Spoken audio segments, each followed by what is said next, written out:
Welcome back. Today we have the half kneeling knee flexion pails and rails from the FRC system. So we see a lot of people with very tight quads, and one of the ways we can manage that is through some soft tissue work, but it's also very important that we get some good movement and motion through the leg, both front and back.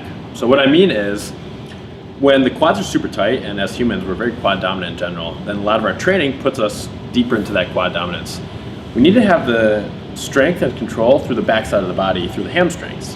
Now, a lot of our training and a lot of our movements throughout daily life focus on hip extension, so working the hamstring a little more proximally on the hip extension component of the glutes. And we don't do a ton of work deep into knee flexion, working the distal portion of the hamstring. So one of the great ways to loosen up those quads and get some awesome strength through your hamstring is to come down to a half kneel position.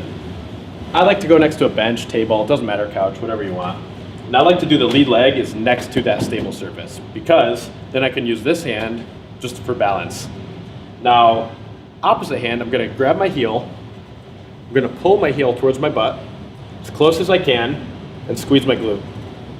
So I should have a straight line from my knee through my hip to my shoulder. And right now, when I'm squeezing my glute, I feel on the opposite side, I feel stretched through my hip flexor, through my quads, and that's great. That's the first part of the sequence.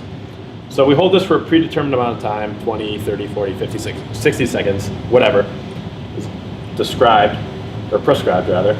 And after that predetermined amount of time for the static stretch, we want to close the gap between this passive stretch and our active. So what I mean is, I want to still sit tall, squeeze that glute, slowly let go of that foot, and try to keep your heel as close to your butt as you can for as long as you can. Now, there is going to be a gap. We'll always have some difference between our active and our passive ranges. Now, a little forewarning, my hamstrings are cramping. Totally natural. They're not used to contracting in this position, so let them cramp. Relax after you get another predetermined amount of time, 20 seconds or so. Switch sides. As you go through this, you're going to get less and less cramping. The brain's not going to send that cramp signal anymore. And you're going to get super strong hamstrings, and your quads are going to be so much more less tense.